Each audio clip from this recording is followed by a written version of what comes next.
So, now I suspect that you understood that magic trick immediately as you were watching it.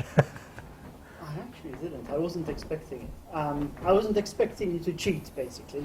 Well, I didn't cheat. I followed the rules precisely. I mean, I got the last one, what was happening, but apart from that. See, mind reading would have been a cheat. So God forbid that I should do something like that.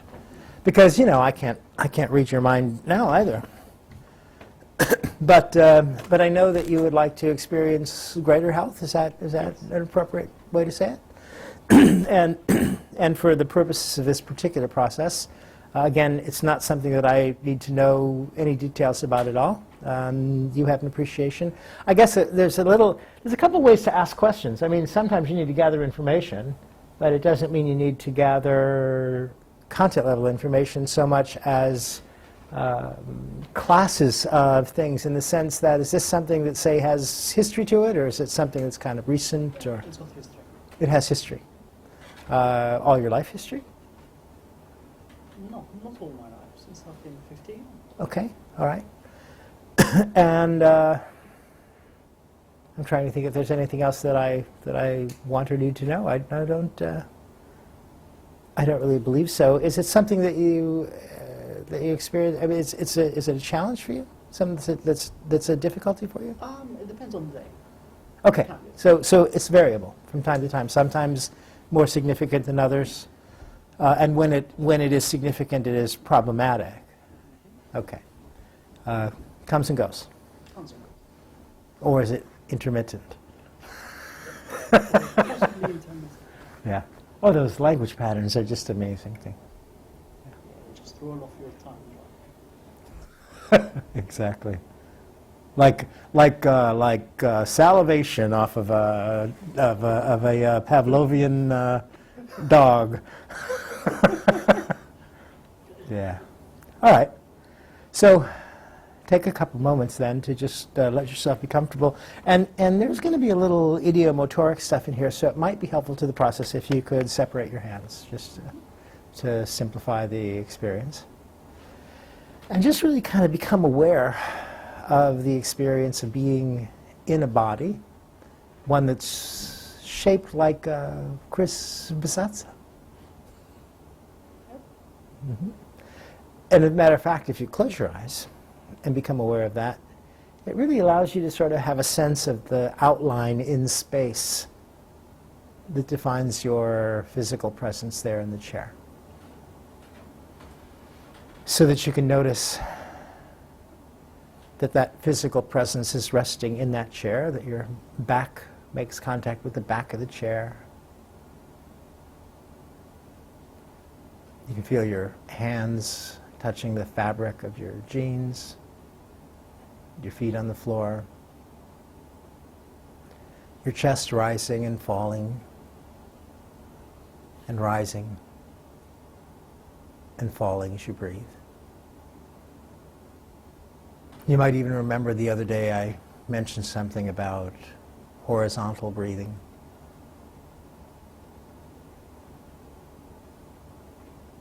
And horizontal breathing is nice because it allows you to settle in, and it also can be uplifting.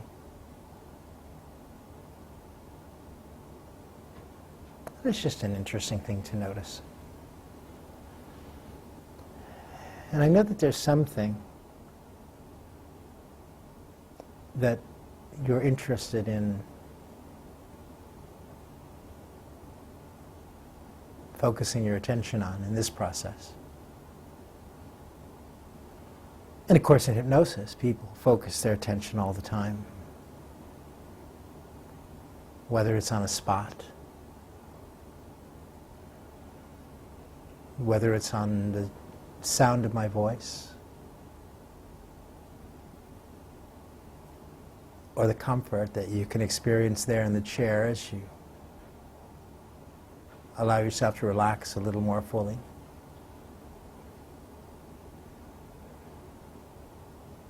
Or even on the awareness that you have about how that state of comfort can be amplified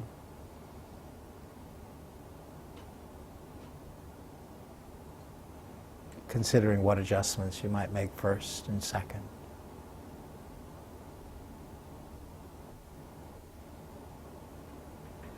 Because what's important in this process is not the people in this room, not me. What's important is your own sense of connection with your own self.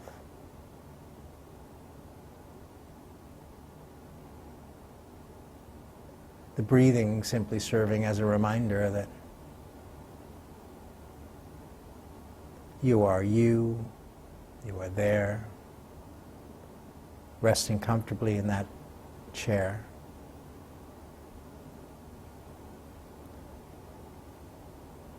And that there is a vast repository of wisdom within you. At the beginning of our time together here, I told you about the day that Milton Erickson discovered hypnosis. And what I really meant was he discovered a relationship between himself and his own inner mind, his own unconscious mind. And it might be nice for you as well, as you go out into the world, to be able to tell people that you discovered hypnosis. They may be surprised to hear that from you. And it will give you an opportunity to make things clear to them.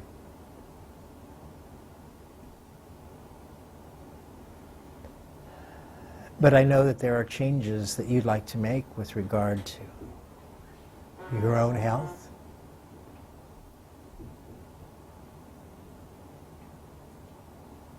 and it's nice to know that there are a variety of ways that signals can come, communication can occur.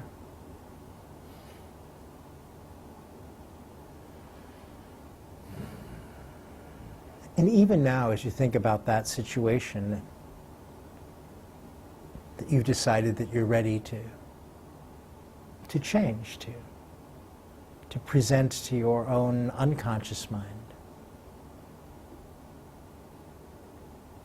and to avail yourself of the resources that are available in you, through you, and as you. Consider the nature of how you came to be yourself in a body. That somehow or another, encoded within you, there's a set of instructions in your DNA. A set of instructions that contains all of the information, all of the details about how to make you be you in physical form, and perhaps even in some other ways.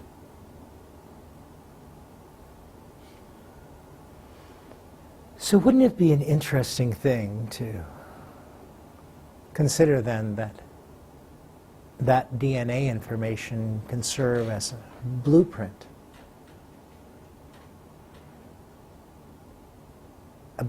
for perfect and total health, and to ask, to invite your own unconscious mind to take some time to look over that blueprint, to make contact with it and to study it, And while your unconscious mind is doing that work, your conscious mind has some interesting choices. It can listen to me. It can drift and float. Or it can entertain itself with visions and images and metaphors about just how an unconscious mind would study that source of information.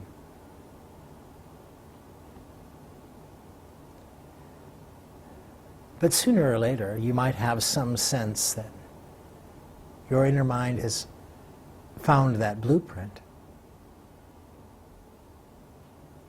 Or, in another way of speaking, made contact with that source of information.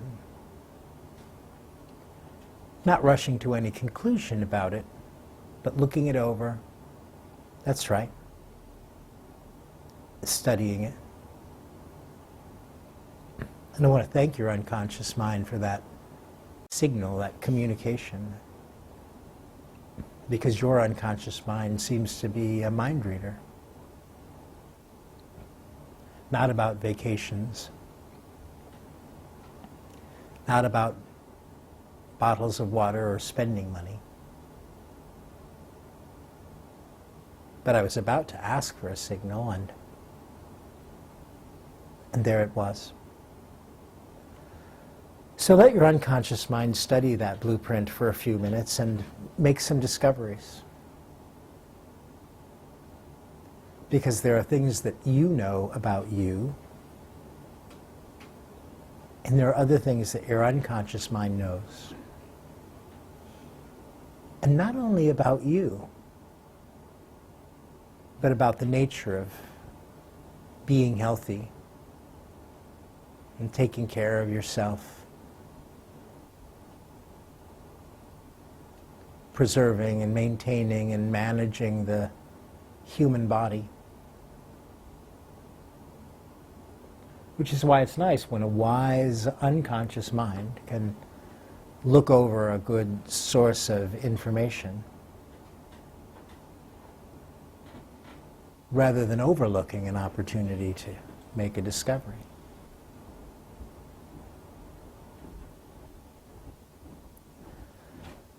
So let it do a good job of studying, and when it discovers in that study something that will be useful, something that you can do, or that it can do for you,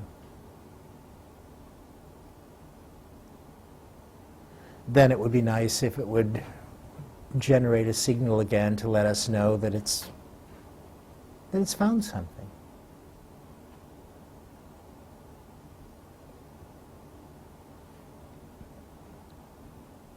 There's no hurry about that. And it can take just as much time as it needs to find something relevant, something helpful. And the funny thing is, you might know what it finds. Or maybe you'll be just as curious as I am about the discovery that can be made. And yet, Chris, you might realize after a few moments that signal wants to come.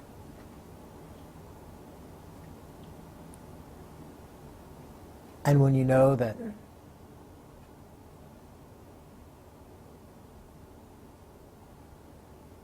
your unconscious mind is ready to generate that signal, then you can go ahead and let that finger move.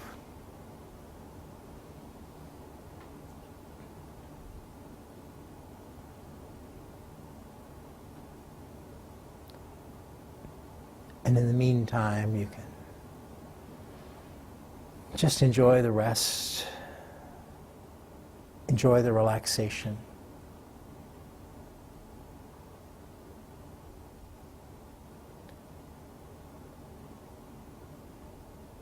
sitting comfortably,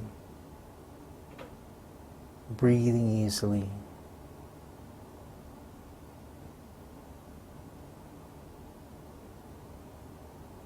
and engaged in an inner way.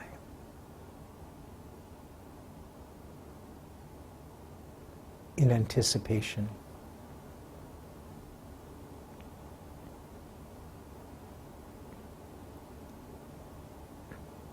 In recent days, people have been waiting. Certain people in this room, for example, have expressed an interest in an upcoming royal birth.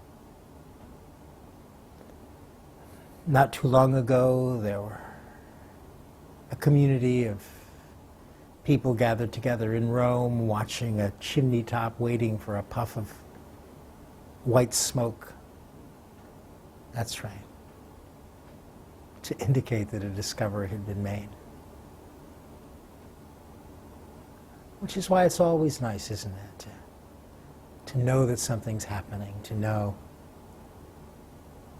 that something's been found. And there's really only one thing left to do. Having studied that information, having made a useful discovery. Some people think that your unconscious mind just runs away with itself and controls the whole show and doesn't require any permission from you, and that's just ridiculous.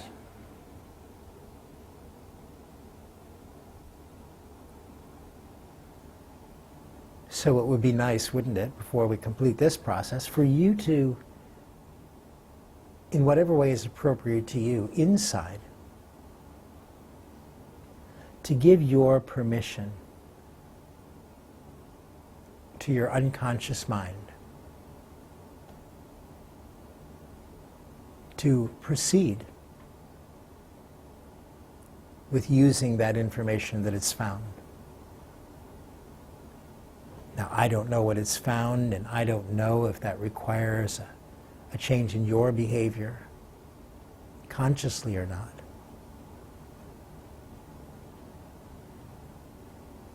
But you want to give permission, and if there's something that you need to do, it would also be useful for you to make a promise, make a pledge to your own self in that deep and special way.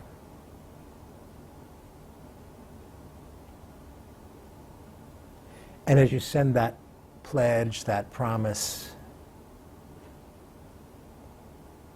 in there into the depths of your being,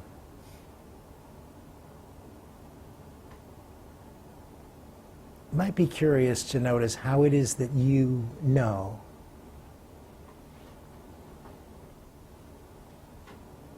that your inner mind believes you and knows that you've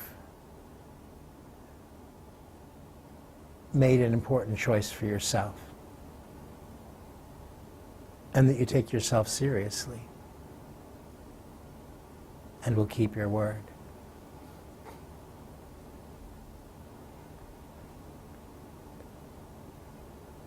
And the way that you know that could just be from a sense of congruity.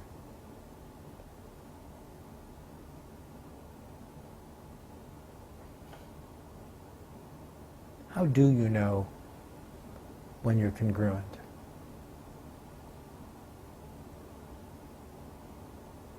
Feel the feelings and make the discovery.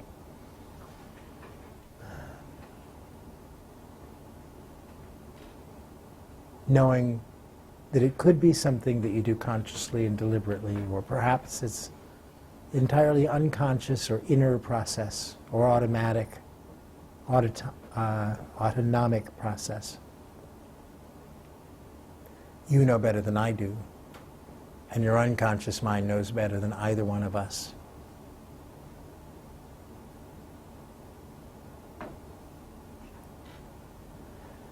And when you're satisfied that you're ready for that process to begin to unfold in your life and to express itself in your experience in a way that you really can recognize and know,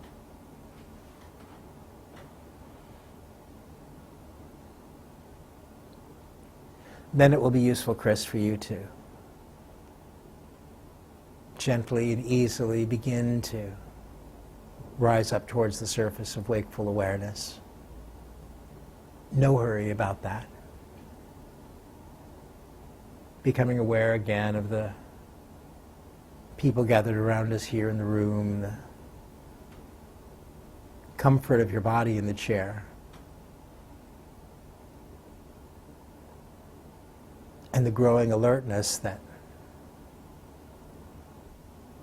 after another moment or so will result in the opening of the eyes and a little deeper breathing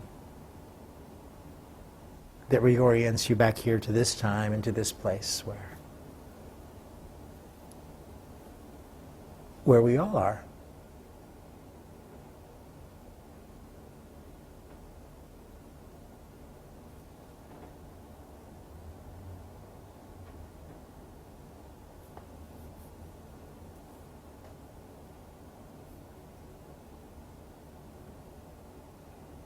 Gathered together.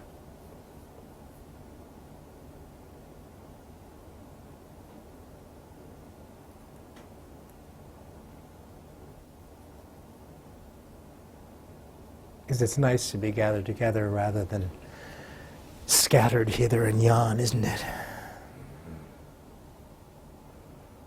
All together in one place.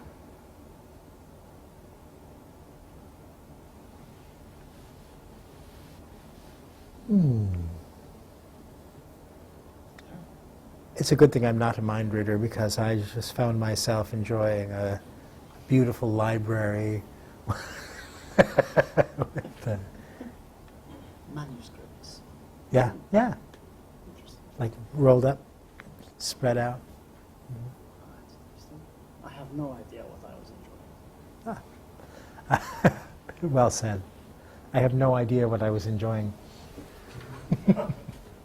Good, thank you. Thanks a lot. Appreciate it. All right.